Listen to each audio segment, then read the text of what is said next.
Hello everyone, welcome back to my channel. कैसे हैं आप सब? आई होप कि आप सब अच्छे होंगे, भले चंगे होंगे और सुरक्षित होंगे। से हाय। हेलो।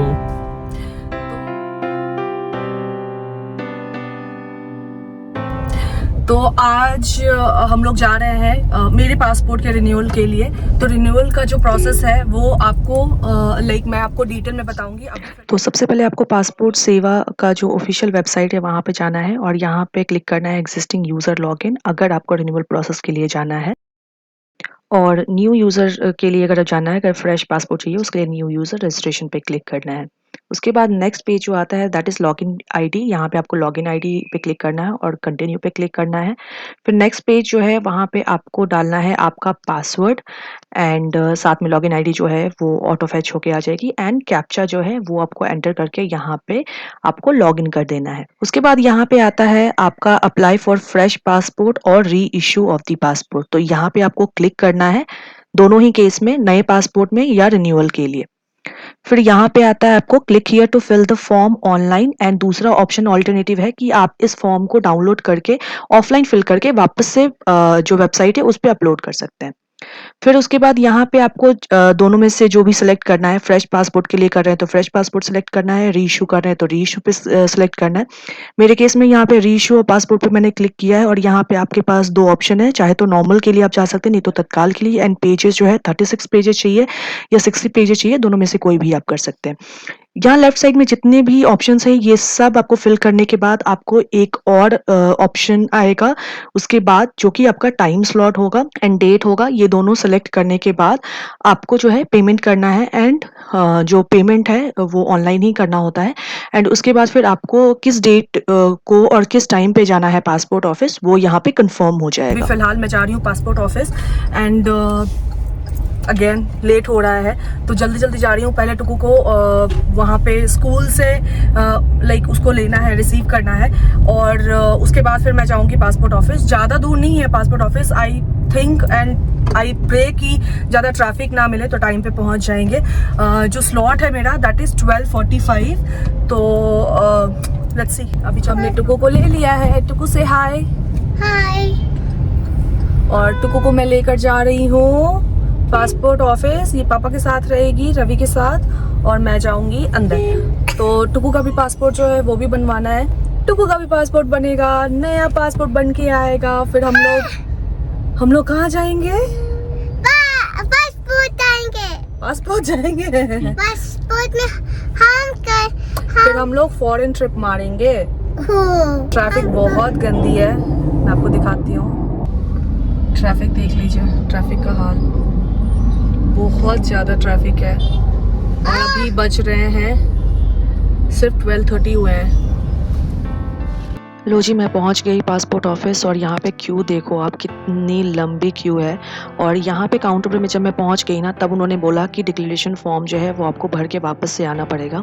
तो ये गलती मुझसे हो गई, आप मत गलती करना। अगर आपके स्पाउस का नाम अगर आपके पासपोर्ट में नहीं है अभी तक तो चाहे तो आप मतलब क्यू में लगने से पहले ही ये डिक्लेरेशन फॉर्म भर लो, नहीं तो फिर पासपोर्ट के वेबसाइट पर भी ये फॉर्म अवेलेबल है, आप घर से डाउनलोड करके उसको फिल करके जा सकते हो। और ये वेटिंग एरिया है, जब आपको टोकन दिया जाता है ना, टोकन लेके आपको यहाँ बैठना पड़ता है और आपका जब टोकन आता है तब आपको अंदर भेजा जाता है। इसके बाद काउंटर ए पे आपको भेजा जाता है, उसकी डिटेल्स आपको आगे वीडियो में मिल जाएगी। एंड उसके बाद फिर आपका जो यहाँ पे है BNC काउंटर के लिए, यहाँ पे आपका टोकन नंबर आएगा स्क्रीन पे और उसके साथ काउंटर नंबर आएगा कि किस काउंटर पे जाना है।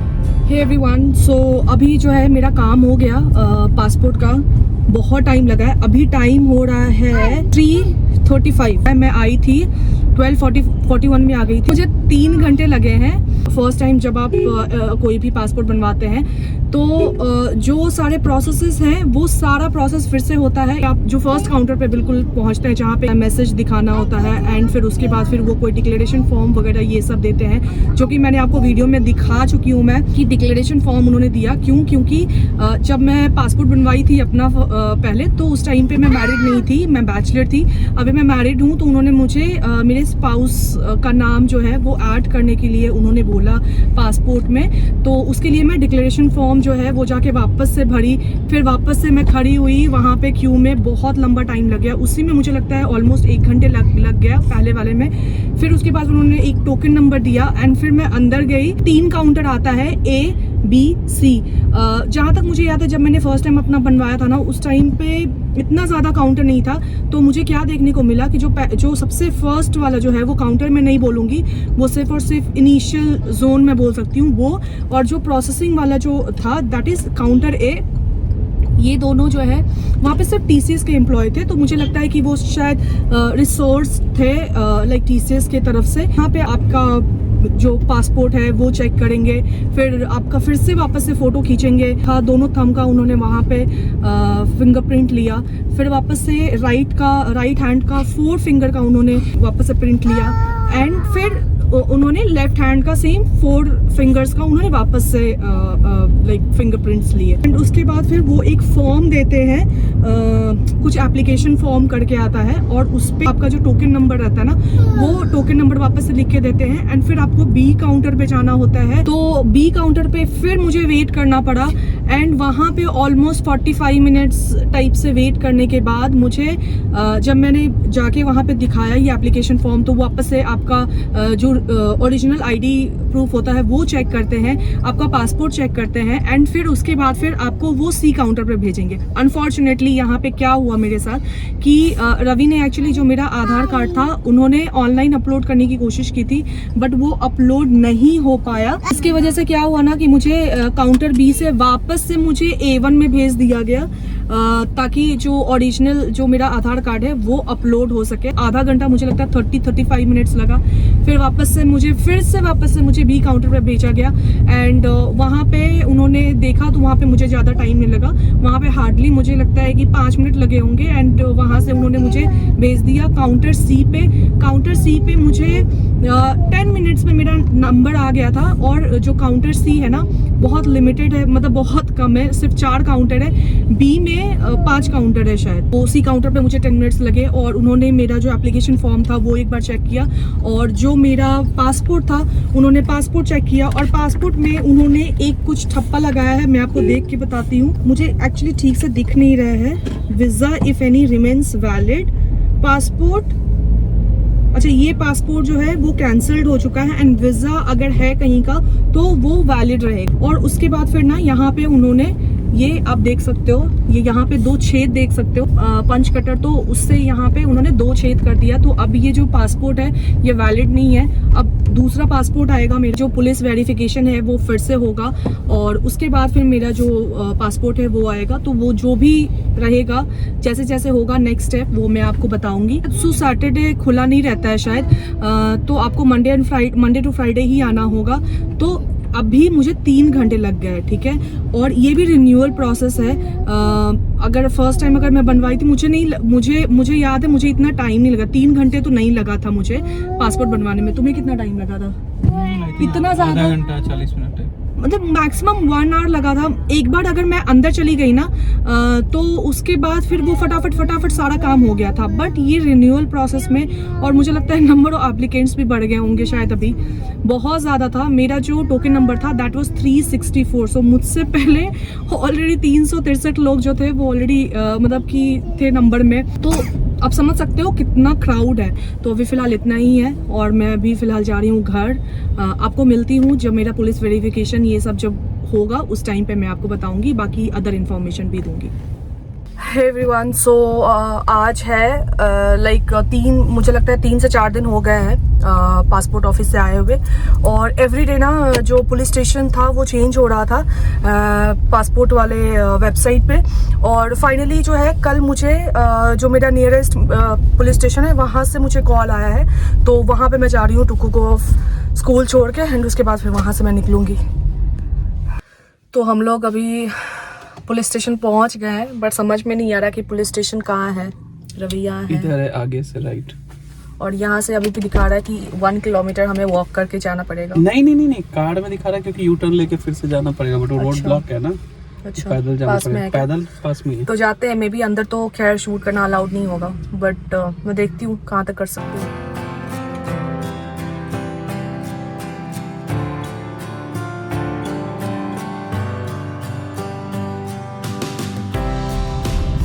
मेरा जो पुलिस वेरिफिकेशन है वो हो गया और उन्होंने बोला है कि 3 से 4 दिन में आ जाएगा। तो जो उसमें डॉक्यूमेंट लगता है ना वो मैं आपको बताती हूँ। जैसे जो मेरा प्रॉपर्टी है, मतलब मैं जहाँ पे अभी करंटली रह रही हूँ तो वो मेरा खुद का प्रॉपर्टी है।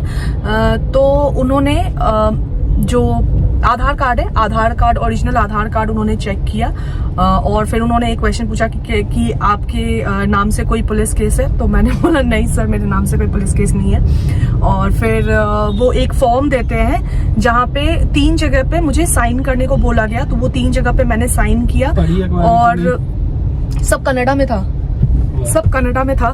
तो मुझे कुछ समझ में भी नहीं आया, बस उन्होंने सिग्नेचर लिया है तो मैंने साइन कर दिया। और मैं और क्या क्या साथ में लेकर आई थी डॉक्यूमेंट में वो मैं आपको बताती हूँ। तो जो पासपोर्ट ऑफिस में जो आपका डॉक्यूमेंट जो आप मतलब जो आपको कलेक्टिव डॉक्यूमेंट जो आपको फाइनली एग्जिट के टाइम पे मिल जाता है ना, वो डॉक्यूमेंट आपको लेकर जाना है। साथ में 2 पासपोर्ट साइज फोटो लेकर जाना है और एक रेसिडेंस प्रूफ जो है वो आपको मतलब चाहिए। तो उसमें आप चाहे तो आधार कार्ड रख सकते हो, वो बेस्ट है जहाँ पे आप रह रहे हो। और अगर सेम अगर एड्रेस प्रूफ है, जो रेंट के घर पे रह रहे हैं आई थिंक उनके लिए जो रेंटल एग्रीमेंट है वो आपके लिए जरूरी है। एंड आई थिंक जैसा मेरा पास्ट में जो मेरा एक्सपीरियंस है उसके बेसिस पे मैं आपको बता रही हूँ कि कम से कम 1 साल वहां पे रहना जरूरी है। तो अगर आप शायद ऐसा होता है, बट 1 साल का रूल है, कोई भी अपना घर हो या रेंटल हो, 1 साल मिनिमम उस प्रेमाइसिस में होना चाहिए। तो ये चीज आप एक बार कंफर्म कर लेना, because I am not sure, ये काफी पहले की बात है। तो यही डॉक्यूमेंट था जो मैं लेकर गई थी और वहां पे जो पासपोर्ट ऑफिस वाला जो डॉक्यूमेंट था वो अनपिन करके उन्होंने 1 या 2 शायद जो ओल्ड पासपोर्ट वाला जो जेरोक्स था वो उन्होंने निकाल लिया। तो फाइनली जो मेरा काम था वो हो गया आज और जो मेरा पासपोर्ट है वो 3 से 4 दिन में आ जाएगा। फिर जब पासपोर्ट आता है तब मैं आपसे मिलती हूँ, तो देखती हूँ मैं कब तक आता है। अगर 3 से 4 दिन में अगर आ जाता है तो मेरा तो 1 हफ्ते, मुझे लगता है कि 1 वीक या मैक्सिमम 10 डेज में मेरा पासपोर्ट बन के आ जाएगा। But let's see, first time जब मैं नया पासपोर्ट बनाई थी मेरा सिर्फ 7 से 8 दिन में मेरा आ गया था। जैसे तत्काल में आता है वैसे आ गया था, बहुत जल्दी आ गया था। इस टाइम देखते हैं क्या होता है। हेलो एवरीवन, सो मेरा पासपोर्ट जो है वो आ गया है और मैं 16th को गई थी, 16 फेब को गई थी बनवाने के लिए और मेरा कल ही आ गया था। बट मैं कल अवेलेबल नहीं थी, मैं मैसूर में थी, तो इसलिए कल लौट गया और आज आके उन्होंने डिलीवर किया है। तो एग्जैक्टली 1 वीक अगर देखा जाए 8 डेज में मेरा पासपोर्ट जो है वो आ गया। इट्स जस्ट लाइक तत्काल, इतना जल्दी, इतना फास्ट सर्विस है उनका। और जब मैंने फर्स्ट टाइम जब मैंने बनवाया था ना उस टाइम पे इतना ही जल्दी आया था, मेरा विद इन 1 वीक आया है, जस्ट लाइक तत्काल में जब आप बनवाते हो ना तो उस टाइप से। और एक और वीडियो मैं बनाने वाली हूँ जल्द ही, क्योंकि टुकू का जो पासपोर्ट है वो भी बन के आने वाला है। 5 साल से कम के बच्चे होते हैं ना, उनका प्रोसेस थोड़ा डिफरेंट होता है एंड थोड़ा ईजी प्रोसेस है, मतलब ईजी कन्वीनियंट वे है जो मैं आपको बताने वाली हूँ अगले वीडियो में। तो वो वीडियो जल्द ही आएगा चैनल पे, सो स्टे ट्यून्ड। एंड इस तरह के ना और भी बहुत सारे आपको वीडियोस ना, इन्फॉर्मेशन वीडियोस मिलते रहेंगे इस चैनल पे। तो जल्दी से जल्दी चैनल को फटाफट सब्सक्राइब कर लो। और अभी फिलहाल जो है ना ये पासपोर्ट खोल के एंड एक बार चेक कर लेते हैं। नया पासपोर्ट, जो पुराना पासपोर्ट था ना वहाँ पे उन्होंने एक यहाँ पे होल कर दिया था उन्होंने, उसका मतलब यही था कि इनवैलिड है। तो ये पासपोर्ट आ गया है। क्या प्लान है? पासपोर्ट भी आ गया, घूमेंगे फिरेंगे ऐश करेंगे और क्या। तो यही था, बाकी जो इन्फॉर्मेशन आपको देना था वो तो मैंने दे दिया है। तो अगर आप पहली बार अगर बनवा रहे हो तो उसमें भी I think similar process he follow होता है। आई थिंक जो एप्लीकेशन होता होगा सिर्फ एप्लीकेशन अलग होता है। तो वो सब आप जाके अगर वेबसाइट पे चेक करोगे ना पासपोर्ट के, तो वो वहाँ पे आपको बाकी सारे डिटेल्स मिल जाएंगे। और अगर इनकेस अगर आपको रिन्यू कराना है तो सेम प्रोसेस है जो मैंने अभी इस वीडियो में आपको दिखा दिया है। तो आई होप कि आपके लिए हेल्पफुल रही ये वीडियो। एंड अगर वीडियो अच्छी लगी हो तो वीडियो को लाइक करिए, शेयर करिए। और अगर आप मेरे चैनल पे नए हैं तो चैनल को सब्सक्राइब कर दीजिए। मिलती हूँ आपसे नेक्स्ट वीडियो में, तब तक के लिए thank you so much for watching this video and keep watching my videos. Bye.